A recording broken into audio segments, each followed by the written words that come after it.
nga happy fiesta gihapon kay ang hubo is in a way an extension of the fiesta celebration sa mahal nga Birhen Maria, Birhen sa Regla, to give way sa atong mga pilgrims, sa atong mga devotees nga muanhi pagduaw sa alampuanan sa mahal nga Birhen, sa pagpanagkot o pagtambong labaw sa tanan sa santos nga misa. Atong paminawon ang atong ebanghelyo karon nga nag-ingon kanato nga kun ang usa ka lalaki maminyo unya dili manganak, mamatay siya, ang igsuon mangasawa sa byuda. Kung mamatay pod ang sunod nga igsuon mangasawa sa byuda. Mao na ilang gitawag nga levirate law. Unsa man ang kamahinungdanon nining levirate law? Mao kini ang kamahinungdanon niini. Kinahanglan ang kinabuhi mo padayon. Kung walay anak, ang kinabuhi mahunong. Busa alang sa mga Hudiyo, importante ang kinabuhi mo padayon. Mao na ang anak is very important sa kinabuhi sa pamilya. Kung walay anak, walay kinabuhi nga mo padayon.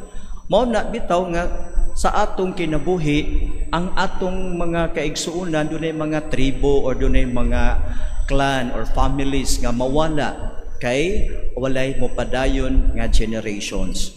Usa mga kaigsuunan masabtan nato ang kanabitong kabililhon ni ining kinabuhi, mao nga mibalaod sila nga kinahanglan gyud nga ang igsuon mangasawa sa byuda, the next igsuon mangasawa sa byuda aron adunay kinabuhi nga mopadayon. Sa ila importante ang kinabuhi. Sa Dios kaha. Sa Dios importante gayud kaayo ang kinabuhi. Busa ni adtong higayon nga gibuhat sa Dios ang tao, giumol sa iyang kaugalingong mga kamot. Unya nahimuot ang Dios sa pagbuhat sa tao, gihuypan niya ang bangag sa ilong sa tao sa makabuhi nga gininhawa. Gihatagan og kinabuhi sa Dios ang tao, lalaki o babae nga iyang gihimo. Busa nahimong buhing binuhat ang babae o lalaki nga gihimo sa kamot sa Dios. Ang kabubuton sa Dios, kinabuhi alang kanimo, kinabuhi alang kanatong tanan. Apan ang kabubuton sa yawa, kamatayon alang kanimo, kamatayon alang natong tanan. Bauman nga sa dihang gibutang sa Dios ang tao diya sa tanaman, inggit na inggit ang yawa. Inggit na inggit og nakahigayon ang yawa sa pagtental sa unang mga tao, si Adan o si Eva. Sa dihang miingon ang Dios kang Adan o kang Eva, makakaon ka mo sa tanan nga mga bunga sa tanang kahoy nga ni adin sa tanaman, ha? Gawas lamang anang kahoy nga naa sa tunga. Avoid eating the fruit of that tree that is in the middle of the garden. So mao to unya sa diyang pagbiya sa Dios. So sa kasaysayan sa istorya sa Genesis, ang Dios may biya. Unya, sige, wata kay bog asa siya padung. But ang storyteller miingon nga, nipiya ang Dios. Adan og Eva dito sa paraiso, naindot kaayo ang ilang kahimtang because ang ilang kahimtang is full of grace. Kay ang tao, gibuhat man sa Dios in the state of grace. Ang original nga status sa tao is not the state of sin, but it is in the state of grace. Mao nga inggit na inggit ang yawa, nangitag higayon ang panuway nga matintal gyud niya kining mga tawhana aron mahisama kaniya na fall out of grace. Busa nakahigayon ang yawa in the guise of a snake, in the guise of a serpent. Og iyang gihistorya-istorya si Eva, iyang gilingla-lingla si Eva, nalingla si Eva, og iya pong gipaambit si Adan sa iyang pagkalingla, mao nga silang duha nangahulog into sin. From the state of grace, fall into the state of sin, and no more grace that they can pass on to their generations to come. No more grace, because when they fall into sin, gihubo nila ang grasya sa Dios. And they fall into sin o gisulob nila ang kadautan. The sin, S-I-N, ilang gihubo ang grasya o ila karon nga gisulob ang sala, busa ang sala mikuyanap. And the first manifestation of sin after the fall is the killing of Abel by his own brother Cain. So grabe kayo ka hugaw ang kanang gitawag nato nga the effects or the fruits of sin, kadaot sa tao. But God is so merciful. In Genesis in chapter 3 verse 15, sa pagbalik sa Dios kitawag niya ang tao. See? Ang tao after sinning nitago, nahadlok sa Dios. See, kaniadto, they talk freely to God. No fear in their hearts, no fear in their minds. Nakikinabi sila sa Dios face to face. Unya, pagkasala nila, they run, they hide themselves. Hadlok na sila sa Dios. So, ang unang epekto ng ining sala atong tanawon, the fruit of sin, the killing, the evil things that we do, and then fear. Dili fear of the Lord nga kanagingon sa Biblia, kundi fear tungod kay nakasala sila, guilty sila. It is not the kind of fear that the proverb says, fear the Lord. The fear of the Lord is the beginning of wisdom. That is not the kind of fear. But ang fear nga ilang nabati ka ng guilty conscience, na nago sila. But God is so good. God, searching at Adam and Eve, mingon siya, Adan, hay man mo. Manong wa man mo din ako makit hay man mo. Mingon siya, ni ami diri nagpasalipod mi diri kay nago mi. Kano nago mo? Adlok mi nimo.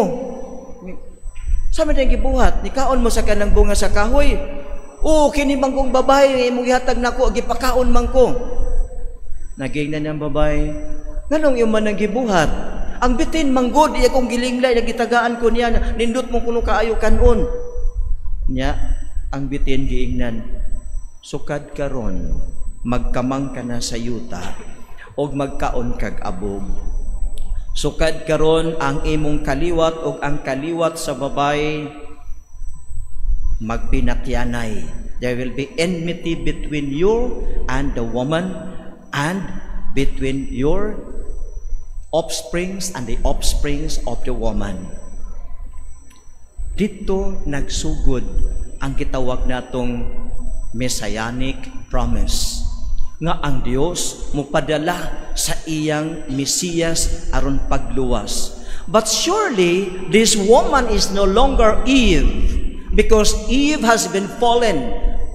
Eve has been defeated by the power of sin.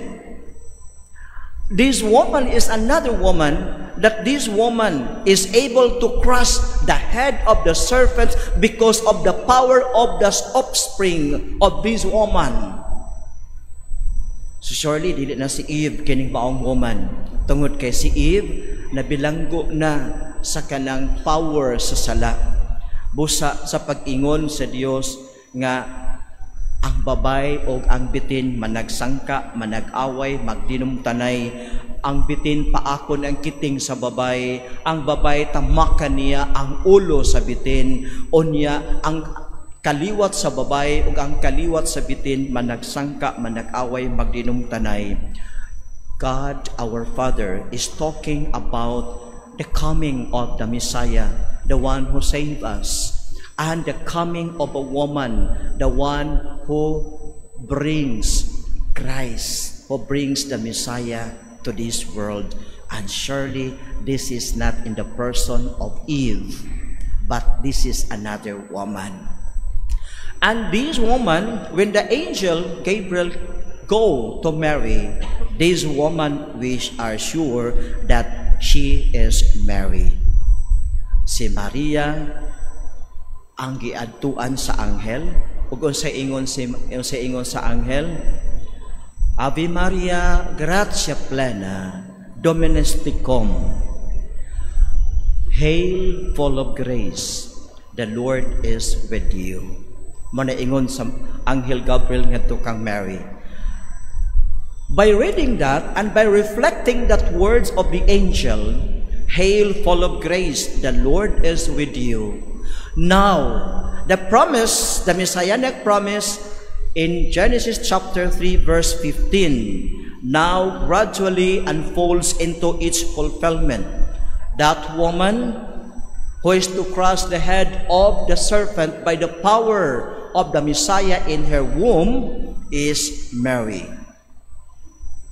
And this Mary is unlike Eve, full of grace.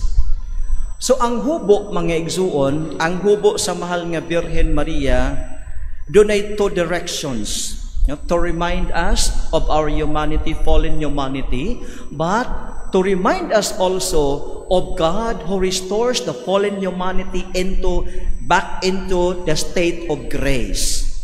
Kanino ito tanawon ang drama of salvation. Man and woman fall into sin, but this God who created did not abandon man and woman. This God who was so offended by the sin of Adam and Eve did not abandon them.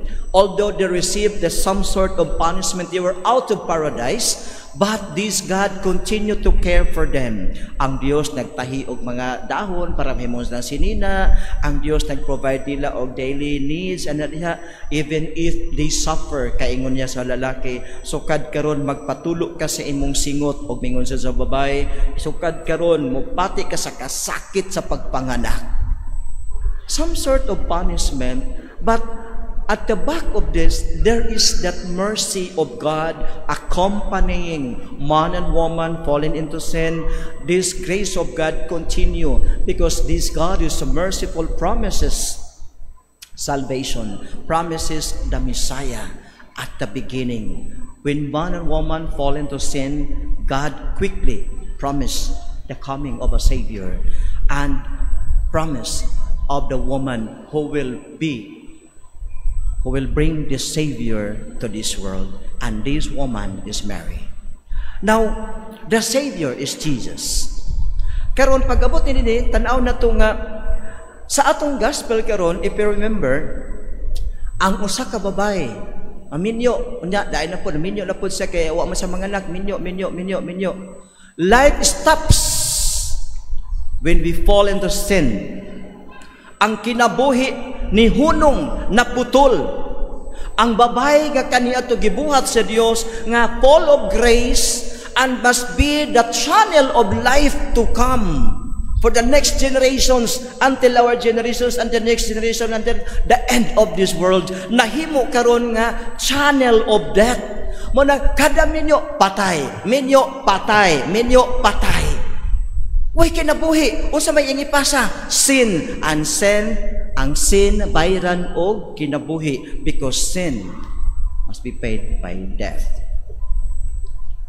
Utan-aw na to sa sabalang kasulatan nga kini si Iba nahimo karon nga taytayan sa kamatayon. No grace, no eternal life. But God is not happy on that situation that life is cut off. Sa mga Hudiyo, dili sila malipay nga walay anak. Dili sila malipay nga way kinabuhi nga mopadayon. God, dili malipay nga kita mamatay. Busa God in the fullness of time may padala sa Mesiyas pagtuman sa iyang promise. Pagtuman sa iyang promise nga kitang luwason. Og iyang gipadala ang iyang Mesiyas in the very human way. Usa man ang very human way? Kinahanglan ianak ang iyang Mesiyas, ang bugtong anak. Kinahanglan nga muagi sa human process. Kinahanglan ipanamkon siya. But it's just very different with a human conception. Kay mingon pa si St. Augustine, kanabang ang original sin is transmitted through sexual act. Mo nang akitang tanan, product man ta sa sexual act. Okay, product man ta sa sexual act, do not tay original sin when we are born in this world, because that is the transmission of the original sin. But God wants everything to be restored to the state of original grace by the coming of the Messiah. That is why the Messiah must be conceived not out of sexual act, but out of the grace of God. That is where the Holy Spirit came down. O gipanamkon si Jesus sa tiyan sa mahal nga Birhen Maria, dili sa similya sa usa ka lalaki, kundi by the power of the Holy Spirit. Mayunta nga, Mary conceived by the power of the Spirit. So Mary was empowered by the Spirit to conceive the Son of God.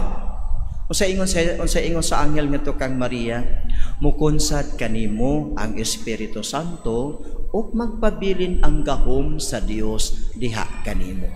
The angel did not say, magpabilin ang gahom sa Dios diha kanimo sulod sa siyam ka buwan.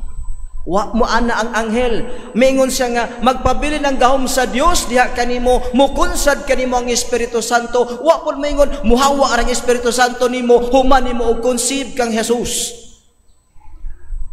Meaning to say, ang tingog sa anghel nag-ingon mukunsad kanimo ang Espiritu Santo and no time limit.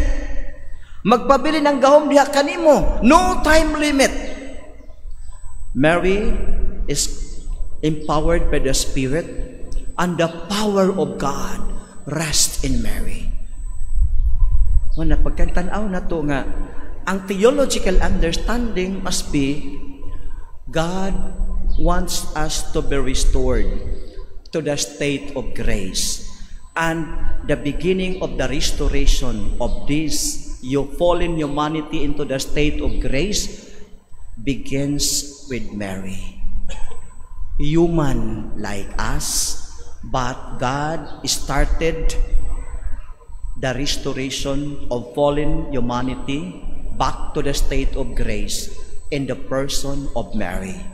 That is why Mary is conceived without original sin. The angel's words, the Greek word kekaritomene, but ipasabot nga before the angel arrived to Mary, Mary was already in the state of grace. Kekaritomene, it is past perfect participle. Kumbaga, sabi ng angel, you are full of grace. You had been filled with grace of God. And because you have been filled with the grace of God, no amount of sin can defeat you, Mary. No amount of sin can put you into His power, because you are filled with the grace of God. That word in Greek, kekaritomene, declares the state of Mary that she is already in the state of grace. And no power of the devil can defeat that grace that is in Mary. Restoration of humanity begins with Mary. That is why Mary bears the Son of God. Now, kung maoki ni mga kaigsuunan, ang hubo, nagpahibawdom ka na to nga, kung ang babay nga gilalang sa Dios nga si Eva, nahimong taytayan sa kamatayon, nga kitang tanan mga matay, kay matud pa ni San Pablo sa Roma 5:12, ang kamatayo ang salabayran o kamatayon. We fall into sin, and when we are already paid by the death of Jesus. We fall into sin, we die, but we are paid by the death of Jesus in the cross. And we undergo the process, the human process.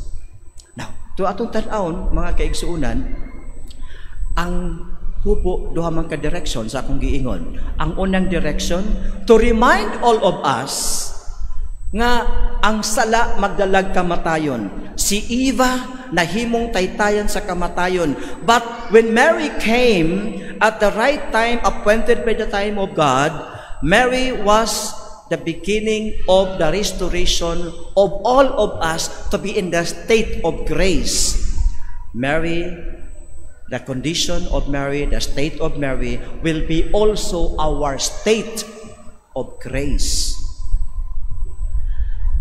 Then, if Mary was conceived without original sin, and Mary is sinless, then we say, kinahanglan pa ba si Mary nga luwason sa iyang bugtong anak?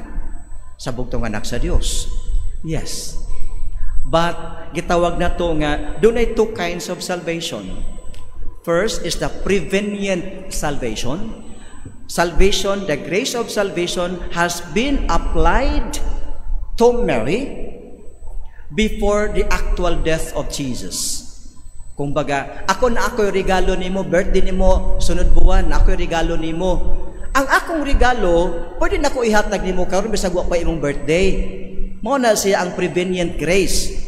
The prevenient grace, the fruit of the salvation brought by Jesus, is applied to Mary even before Jesus was born, because the grace is coming from God, and this God can give this grace even before the actual event of the death of Jesus on the cross. Prevenient salvation.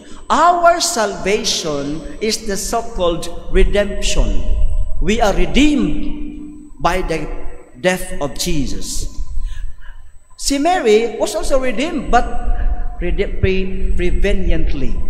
Mao na nga ang grasya nga nadawat ni Maria, mo na grasya nga nadawat nato sa pagkamatay ni Jesus para nato. That grace we receive, and that grace is applied unto us at our baptism. Mo na pagbunyag nato, wipe away original sin, wipe away personal sin, wipe away pag-abot sa baptism. And because we are still in this world, we commit sin once again from time to time. The grace of God in the sacrament of reconciliation wipes away our sins, cleanses us our sins. So mao ni mga igsuon nga kumita og kubo, dunay duha ka direksyon, reminding us of our fallen humanity, but our fallen humanity did not remain as fallen, but we are saved humanity. We are restored to the state of grace, and that restoration begins with Mary. And that beginning of the restoration in Mary gives us the inspiration and the hope as we journey towards Jubilee of Hope next year, which will commence on December 29. Ang atong preparation sa Archdiocese of Cebu will be on 29 of December. This journey of hope, we journey with hope with Mary, because Mary is our prototype, the first to receive the fullness of that restoration of God is Mary. Si Mama Mary. Mo na nga, kuyugan ta sa mahal nga Birhen Maria sa atong pag-journey in this world with hope. So, kung maukini mga igsuon, restored humanity na ta. O sa ingon ni St. Paul sa iyang letter ngadto sa 2 Corinthians in chapter 5 verse 17, ngadto sa Romans chapter 12 verse 1, ngadto sa Ephesians chapter 2 verse 20, chapter 4 verse 22 to 24, sa ingon niya, bag-o na kamo nga mga tao, hubuah ninyo ang karaang pagkatao. Unsa man ang karaang pagkatao? Ang tao nga nahulog sa sala. O isulob ninyo ang bag-ong ikaw, bag-ong kita, ang tao nga giluwas sa grasya sa Dios, pinagi sa iyang anak nga nagpakatao diha sa mahal nga Birhen Maria. hubua ang imong karaang pagkatao. Busa, kaning atong kinabuhi karon is a continuous hubo. Continuous hubo. Ang imong kinabuhi, ang akong kinabuhi, atong kinabuhi. Continuous hubo. Kaya naman, atong hubuon aron ma-feel kita with the grace of God. Hubuon ang kinaiya. Ang outpouring of the grace of God, because we fall once more into sin, the outpouring of the grace of God is not found anywhere, only in the sacrament of confession, that you are filled once again with the grace of God. Moingon si San Pablo sa Roma Kapitulo 12, versikulo 1, mingon siya nga, busa karon, offer your bodies, offer yourselves to God as a clean, pure sacrifice to the Lord. And how can we be clean and pure? Because we are sinners and we fall into sin. And you know, it's only the grace of God that can make you and me clean once again. Where? In the sacrament of confession. The grace of God for the cleaning of all of us, cleansing us, is there in the confession. Mo man bitaw nga may simbahan, if you are conscious of any mortal sin, refrain from receiving Jesus in the sacrament of the Eucharist and communion. Go first to the sacrament of confession. Receive the grace of God cleansing you from all the stain of sin, and then go back to the Eucharist. Receive Jesus. Hubo. Ang paghubo, pasapot sa paghubo sa grasya sa Diyos, but this God restores us to the same state of grace in the original creation through Mary, and the Son of Mary, Jesus, outpours unto us the grace of restoration, the grace of forgiveness, the grace of salvation. Pagkanindot, no? Kung malandong tanga, alam mo, din na ang bubo, no? Ang bubo sa mahal nga Birhen Maria reminds us of our fallen humanity. And celebrating the hubo, continue to the vesting of Mary by the grace of God. Gisulob, gipanalipdan sa grasya sa Dios ang mahal nga Birhen right from the beginning of her conception until she died, until she came up to heaven. She was assumed to heaven and joined with her Creator, with her Son, and with the Holy Spirit. Hubo, reminding us of our fallen humanity, but saved humanity, restored humanity by the act of Jesus dying in the cross, with Mary bringing Jesus here, and with Mary standing at the foot of the cross. She witnessed the salvation. Diha, hubo. Now karon, let us think, pasamay akong hubuon. Kani ba akong sinina? We literally say, ako ning hubuon ni akong sinina. Di pa nang taktay mga magsinina, magyud no? Magkuang kita kanyang nindot nga sinina, o bisan pambalay nga sinina. After 1 day, or 2 days, or 3 days, hubuon magyud na nimo. Ganahan ka, manimaho ka. Ito, hubuon gyud nimo. Now think deeply. Kung akong hubuon ang akong sinina, kung saka sa akong interior life ang akong angay hubuon. Kung saka akong hubuon karon interiorly. Sinina lang ba? Pantalon lang ba? Much better. We think of something that is in us that can hinder us in our going to God. Hubuon nato. O isulob nato ang bagong ikaw, bagong ako, bagong kita in the grace of God.